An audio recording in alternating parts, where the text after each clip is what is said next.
আহলে বায়াতের সাথে গাদ্দারি করছে। কথা ঠিক না ভুল?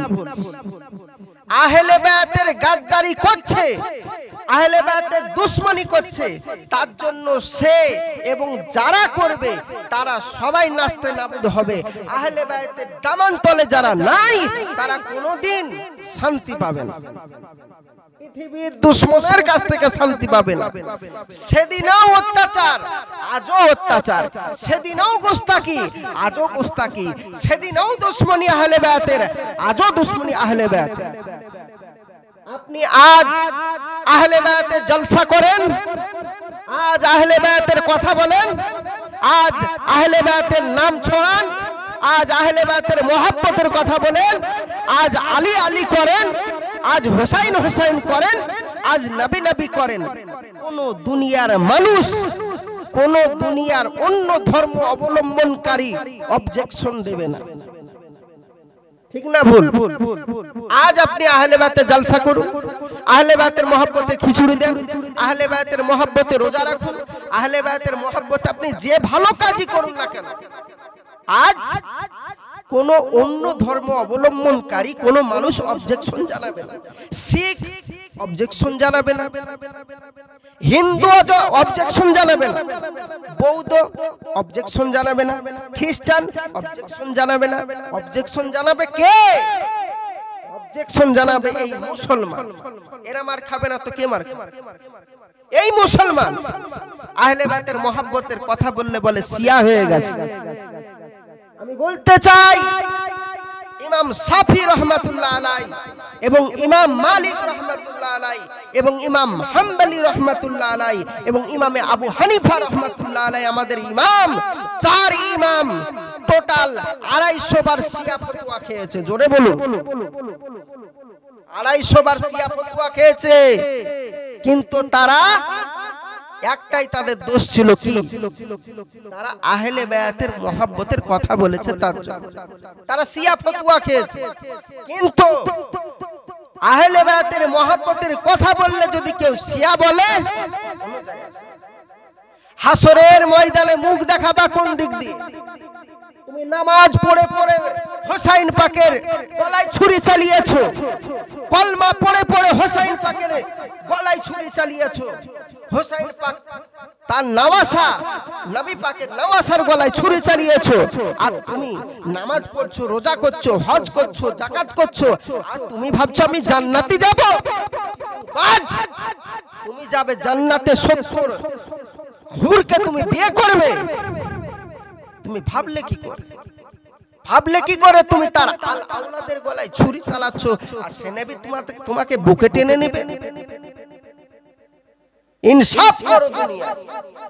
তুমি তার গলায় ছুরি চালিয়েছো, তুমি হাসরের ময়দানে এই জবাব দিকে করবে যে ইয়া রাসূলুল্লাহ, ইয়া হাবিবাল্লাহ, যখন কারবালার মাস আসতো, যখন মুহররম মাস আসতো, তখন আপনার আলে পাকের যারা মহব্বত করতো আমি তাদেরকে শিয়া ফতোয়া দিয়েছি। হিসাব করো। সেদিনে তুমি বলো, বলতে পারবে না। কোন মুখ নিয়ে দরবারে যাবে? লজ্জা নাই? আহলে বায়াতের মহব্বত ছেড়ে তুমি দুনিয়ায় হই হই রই রই করে বেড়াচ্ছ। আহলে বায়াতের মহব্বতে তুমি জীবনটাকে কুরবান করতে পারোনি। আল্লাহ পাক বলছে, কুল্লা আসআলুকুম আলাইহি আজরান ইল্লাল মুআদ্দাদা ফিল কুরবা। আমি আল্লাহ দুনিয়ায় নামাজ দিয়েছি, রোজা দিয়েছি, হজ দিয়েছি, যাহা কিছু দিয়েছি, এর কোনো কিছুর বিনিময় চাই না। বিনিময় একটা শুধু চাই, সেটা হলো আমার আলের মহব্বত। জোরে বলুন। তুমি শিয়া ফতোয়া দিবা। একদিন ঘটনাক্রমে দেখুন, ইমামে হোসাইন পাক যখন 4 দিনের বাচ্চা, ইমামে হোসাইন পাক 4 দিনের বাচ্চা, তো হোসাইন পাকে যখন নবী পাকের কোলে দিয়ে দেয়, নবী পাকের কোলে যখন দিয়ে দেয় হোসাইন পাককে, আমার হোসাইন পাক প্রসাব করে দিয়েছে। কি করে দিয়েছে? প্রসাব করে দিয়েছে। এমন সময় একজন নবী পাকের বাদী, নবী পাকের দরবারে থাকতেন, নবীকে মহব্বত করনে ওয়ালা একজন নারী হোসাইন পাকের কাছে এসে বললেন, হোসাইন তুমি খুব বদমাইশ হয়ে গেছো বলে পায়ে পা মুবারকে এইভাবে হালকা করে আলতো করে তিনটা বাড়ি দিয়েছে, তিনটা বাড়ি দিয়েছে। আর একটা কথা বলছে, তুমি জানো না দোজাহানের কামলিওয়ালা নবী মুস্তাফার তুমি কোলে তুমি গোদে তুমি পেশাব করে দিয়েছো, তুমি কোলে তার পেশাব করে দিয়েছো। তুমি খুব হয়ে বদমাইশ হয়ে গেছো এইটুকু বয়স থেকে। মাত্র 4 দিন হলো বলে খুশিতে সে সেই বাচ্চাটিকে বলেছে। কিসে বলেছে? খুশিতে। সে রাগে বলেনি, হিংসায় বলেনি, বলেছে। আর আলতো করে দুটো তিনটে বাড়ি মেরেছে পা মুবারক। এমন সময় আমার নবী পাক সাল্লাল্লাহু তাআলা আলাইহি ওয়াসাল্লামের চোখ গরম হয়ে যায়, রক্তে রক্তে নবী পাকের মুখ লাল হয়ে যায়। সঙ্গে সঙ্গে সেই মেয়েটা নবী পাকের কদম মোবারকে পড়ে গেছে। ইয়া রাসূলুল্লাহ, ইয়া হাবিবাল্লাহ, আমি কি ভুল করেছি? আমি কি ভুল করেছি হুজুর? আপনি আমায় বলুন, আপনি আমায় বলুন। ইয়া রাসূলুল্লাহ, ইয়া হাবিবাল্লাহ। সঙ্গে সঙ্গে আমার নবী পাক সাল্লাল্লাহু তাআলা আলাইহি ওয়াসাল্লাম বলছে, তুমি কেন আমার হুসাইনকে বাড়ি মারলে? তখন সঙ্গে সঙ্গে বলছে, আমি হুসাইন, আপনার হুসাইনকে আপনি যেভাবে বলছেন আমি সেভাবে বাড়ি দিইনি ইয়া রাসূলুল্লাহ, আমি মহব্বতে বাড়ি দিয়েছি, তার গায়ে টাচ করেছি মহব্বতে। আমার নবী পাক সাল্লাল্লাহু তাআলা আলাইহি ওয়াসাল্লাম বলছেন, হে নারী তুমি শুনে রেখো, আমার হুসাইন পাকের মহব্বতেও কেউ যদি আমার হুসাইন পাকের গায়ে টাচ করে, আমি নবী ওয়াদা করছি দুনিয়া থেকে সে আমার মুখ দর্শন করতে পারবে না। জোরে বলুন, সে আমার মুখে দর্শন করতে পারবে না। সেই নবী আলে পাক, সেই নবীর নওয়াসা ইমাম হুসাইন পাক ছোট অবস্থায় বয়ান দিয়েছেন। আর সেই নবী পাকের বড় হয়ে সেই নবী পাকের নওয়াসার গলায় তুমি ছুরি চালাচ্ছ। 70 হুরকে বিয়ে করা স্বপ্ন দেখছো, চিটিং বাজ। তোমার মতন চিটিং বাজার কেউ নেই, তোমার মতন চিটিং বাজার কেউ নেই। তুমি কলমা পড়ে পড়ে তোমার ইমামকে তুমি কতল করেছো, তুমি কলমা পড়ে পড়ে তোমার ইমামকে কতল করেছো। ইমামে হোসাইন পাক বলেছিল, তোরা যদি আমার আলী আসকারকে একটুকু পানি দিস, একটু যদি পানি দিস, আমি ওয়াদা করছি আমার নানা তোদেরকে জান্নাতের কাউসারে পানি পান করাবে। জোরে বলুন। পানি দেয়নি, তারা পানি দেয়নি।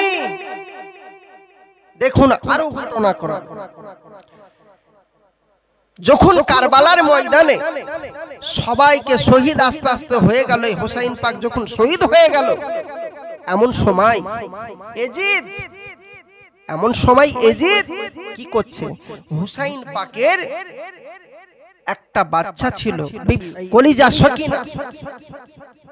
সাকিনা, মাত্র 4 বছর বয়স। সাকিনা যখন 4 বছর বয়স, সেই সাকিনা দেখতে পাচ্ছে বাবা মানে হোসাইন পাক ঘোড়ার উপরে উঠছে।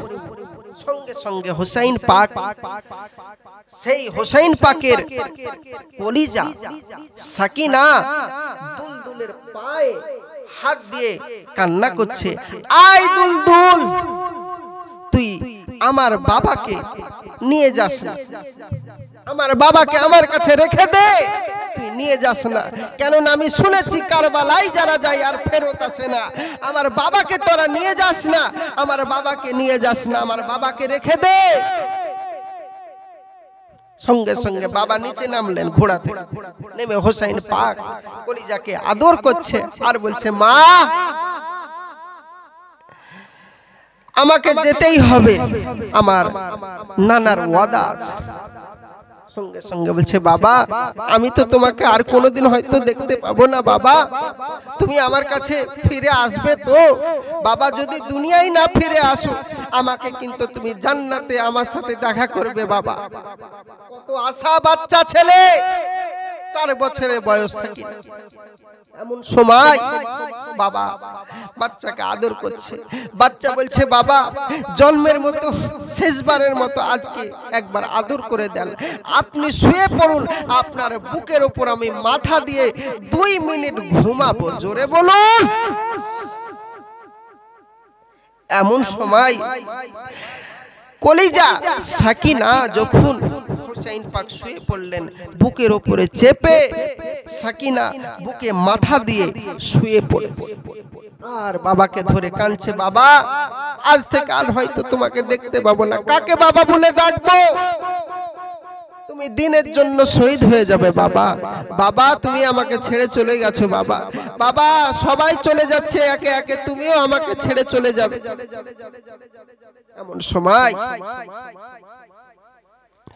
এমন সময় হুসাইন পাক মেয়েটাকে রেখে দেয়, কলিজা সাকিনাকে রেখে দিয়ে ঘোড়ার উপর উঠে সওয়ার করে চলে গেল কারবালার ময়দানে। কারবালার ময়দানে নানার ওয়াদা পূরণ করতে। এটা কোন ওয়াদা ছিল? যাত্রার ওয়াদা নয়, নানার ওয়াদা পূরণ করতে কারবালার ময়দানে গেলেন। যাওয়ার পরে এইদিকে বিবি বাচ্চা সাকিনা বাপের দিকে তাকিয়ে আছে। বাপ আস্তে আস্তে আস্তে আস্তে যাচ্ছে, ঘোড়া ছুটছে। সাকিনা দূর থেকে তাকিয়ে দেখছে বাবার ঘোড়াকে আর বাবা। এমন সময় যখন পৌঁছে যাওয়ার পরে হুসাইন পাককে শহীদ করার পরে অনেক ঘটনা ভাবছি আমার। শহীদ করার পরে এমন সময় প্রত্যেকটা নবী পাকের যতজন ছিল 14 জনকে একই রশিতে বেঁধেছে। 14 জন বাকি ছিল, সেই 14 জনকে একই রশিতে বেঁধেছে। তার ভিতরে এই 4 বছরের বাচ্চা কুলসুম ছিল। এই আমার এইটা ধরেন রশি, এই রশিতে এখানে একটা, এখানে একটা, এখানে একটা, এখানে একটা, এইভাবে 14 জন যদি বাঁধা যায়, তার ভিতরে বীজখানটাই মানে মাঝখানটাই যদি সাকিনাকে রাখা হয়, তাদের বয়স কারো 20, কারো 18, কারো 30, আর বাচ্চা সাকিনা 4 বছর বয়স। গলায় ফাঁসি লেগে যায়, গু গু করে গাধার মতো। বাচ্চা ছেলে থাকতে পারে না, আর পানির জন্য খুব কান্না করে, পানির জন্য কান্না করে, খুব পেপাসা পেয়েছে। ভাই আছে, সবাই আছে সেখানে। এমন সময় টানতে টানতে টানতে টানতে এই বাচ্চাগুলো এই ঘোড়ার পিছনে বেঁধে দিয়েছে। ওই 14 জন সওয়ারিকে ওই ঘোড়ার পেছনে বেঁধে দিয়েছে। ঘোড়াতে টানতে টানতে নিয়ে যায়। কত কষ্ট দিয়েছে তা, কত কষ্ট দিয়েছে। কষ্ট দেবার পর হুসাইনে পাক যখন শহীদ হয়ে গেলেন, তারপরে এত কষ্ট দেয়। এত কষ্ট দেওয়ার পরে পাথরে আঘাত লেগে বাচ্চা সাকিনা খুব কষ্ট আঘাত, আর বাচ্চা সাকিনা 14 জনের মাঝে আছে, একবার এদিক যায় একবার এদিক যায়, সে তো পা পায় না মাটিতে। কত কষ্ট। ওই সাকিনাকে ধরে চর মারছে ওই সাকিনা। এমন সময় এজিদের কাছে নিয়ে আসা হলো। এজিদের কাছে নিয়ে আসার পর ওই বাচ্চাটাকে দেখে বলছে, তোমার নাম? বাচ্চাটা কথা বলে না। এমন সময় বলে, তোমার নাম কি? বাচ্চাটা উত্তর দেয় না। তোমার নাম কি? তোমার বাবার নাম কি? বাচ্চাটি উত্তর দেয় না। আবার জিজ্ঞাসা করে, তোমার নাম কি? তোমার বাবার নাম কি? বাচ্চাটি উত্তর দেয় না।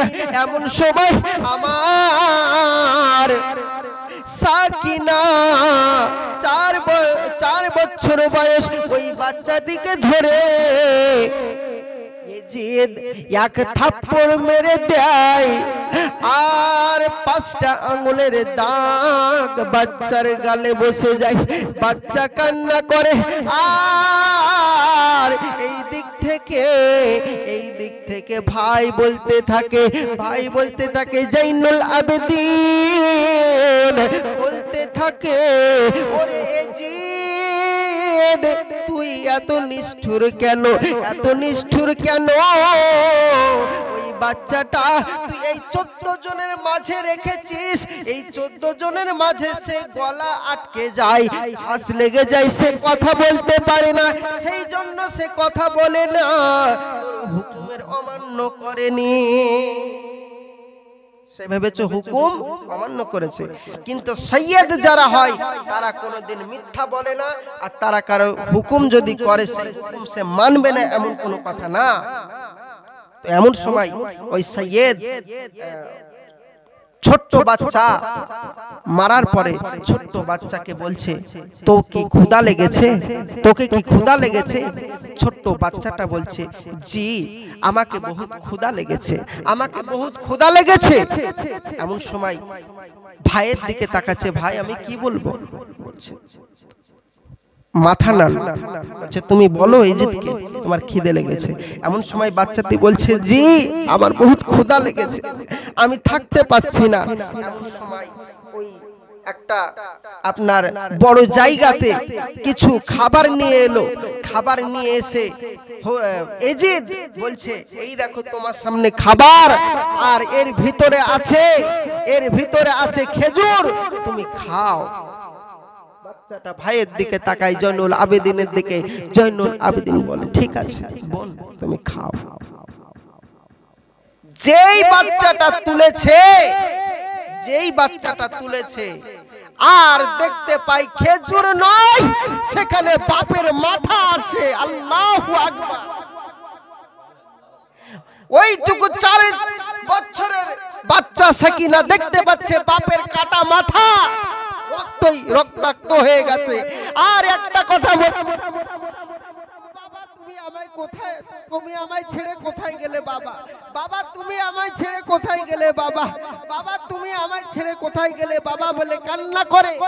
আর বলতে থাকে, বাবা তুমি দেখো তোমার কলিজার টুকরাকে চড় মারতেছে, তুমি দেখো তোমার কলিজার টুকরাকে কান ছিঁড়ে নিয়েছে, তুমি দেখো তোমার কলিজার টুকরার মাথা চুল ছিঁড়ে নিয়েছে, তুমি দেখো তোমার আল আওলাদের গলায় তারা ফাঁসি ঝুলিয়েছে, তুমি দেখো তোমার আল আওলাদকে তারা বেইজ্জতি করেছে, তুমি দেখো বাবা তোমার আল আওলাদকে তারা বেইজ্জতি করেছে, তুমি দেখো বাবা তোমার আল আওলাদের যা পর্দা ছিল, পর্দা পাসিনা সব বের করে নিয়েছে, বাবা তুমি কোথায় গেলে বাবা বলে কান্না।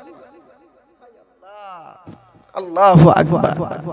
দিনের জন্য কত শহীদ হয়েছে তারা, ওইটুকু বাচ্চা মেয়ে কান্না করছে, এতটা কষ্ট দিয়েছে। আমি বলতে চাই, এমন কোন বাপের বেটা যদি, আমার কথার সাবিত দিতে হবে, প্রমাণ দিতে হবে, সেখানে নামাজ পড়ে, রোজা করে, হজ করে, যাকাত করে, হোসাইন পাকের জায়গায়, হোসাইন পাকের সামনে যদি মুখ দেখাতে পারে, আমি দুনিয়াতে আমি তাকে চ্যালেঞ্জ করলাম, এমন কোন প্রমাণ দেখ আমাকে। নামাজ পড়ে হোসেন পাকের সাথে যাবে না, রোজা করে না, হজ করে না, যাকাত করে না, কিছু করেই যাবে না।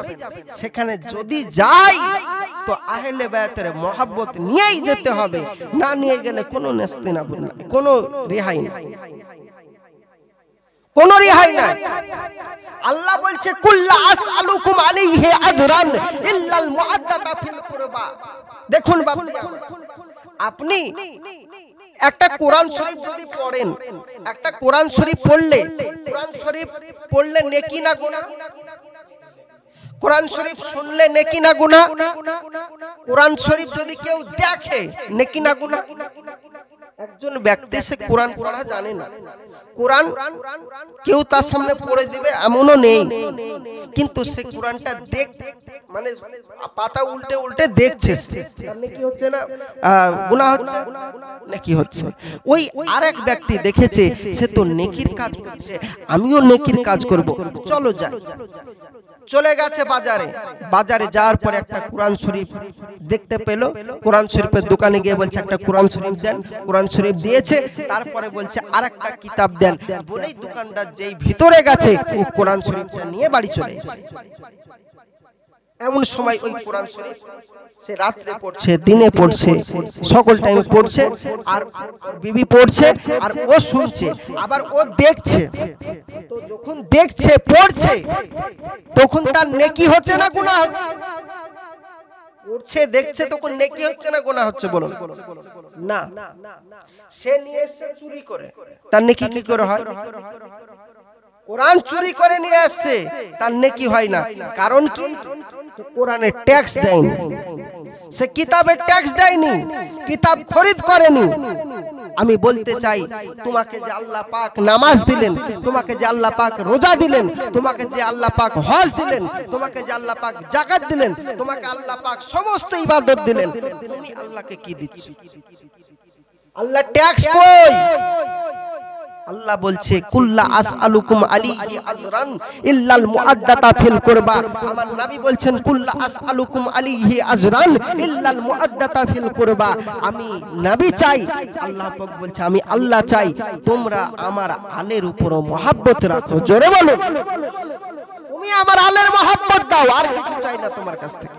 নামাজ রোজা কিছু তোমাকে যা দিই কিছু চাই না, একটাই চাই তোমরা আমার আলের মহব্বত দাও, আলের মহব্বত দাও। আর তুমি আলের মহব্বত না দিয়ে তুমি জান্নাতে যাও, চোরের সমতুল্য করো। আল্লাহ পাক কোরআন মাজিদে বলছে, আর তুমি দুনিয়ায় এসে মানছো আলীর কথা বললে শিয়া, হোসেন পাকের কথা বললে শিয়া, আর তুমি জান্নাতে যাবা? হোসেন পাককে শহীদ করেছে, হর হর মহাদেব লাগাতো না, তারা মাথায় টিকা লাগিয়ে আসতো না, তারা বড় বড় পাগড়ি ছিল তার মাথায়, বড় বড় জুব্বা ছিল গায়ে, বড় দাড়ি ছিল, তারা কলমা পড়ে পড়ে হোসেন পাকের গলায় ছুরি চালিয়েছে। এই তো জাতি, এই জাতি তো মার খাবে। কুল্লা আসআলুকুম আলাইহি আজরান ইল্লাল মুআদ্দাতা ফিল কুরবা, তোমরা আমার আলের মহব্বত দাও, আর কিছু চাই না। আল্লাহর কসম, যদি কোনো ব্যক্তি দুনিয়া থেকে আহলে বায়তের মহব্বত নিয়ে জিন্দেগি যদি পার করে দিতে পারে, আমি আল্লাহ খুদ বলছি তাকে আমি জান্নাত তো দূরের কথা, আমি হোসাইনের সাথে তাকে জান্নাতে নিয়ে যাব। যাই হোক, তাকে জান্নাতে নিয়ে যাব। এটা হচ্ছে আমার আল্লাহ পাকের কথা, কোন দুনিয়ার মোল্লার কথা নাই। আর কোন দুনিয়ার মোল্লাকে দেখে আমি ভয় করি, अगर किसी को चेहरा देखे बात नहीं करते, हम रसूलुल्लाह को देखे बात करते। জোরে বলো, দুনিয়ার কোন মানুষের ভয়ে আমি ডরি না। তুমি যদি আমাকে 100 বার শিয়া ফতোয়া দাও আলহামদুলিল্লাহ, অসুবিধা নেই। তুমি 100 বার আমাকে সুন্নি ফতোয়া দাও আলহামদুলিল্লাহ, কোনো অসুবিধা নেই। কারণ কি? আমি নবীর প্রেমের বাজারে কথা বলি, তুমি যা খুশি ফতোয়া দাও, আমার কোনো যায় আসে না। একটা কথাই হক বলেছি, বলবো, হক সারা জীবন বলতে এসেছি, বলবো সারা জীবন বলবো। তাতে যদি কেউ শিয়া ফতোয়া দেয়,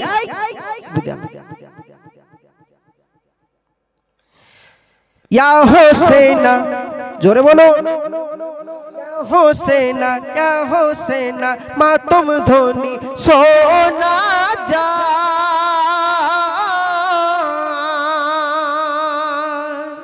ইয়া হোসেনা মা তুম ধোনি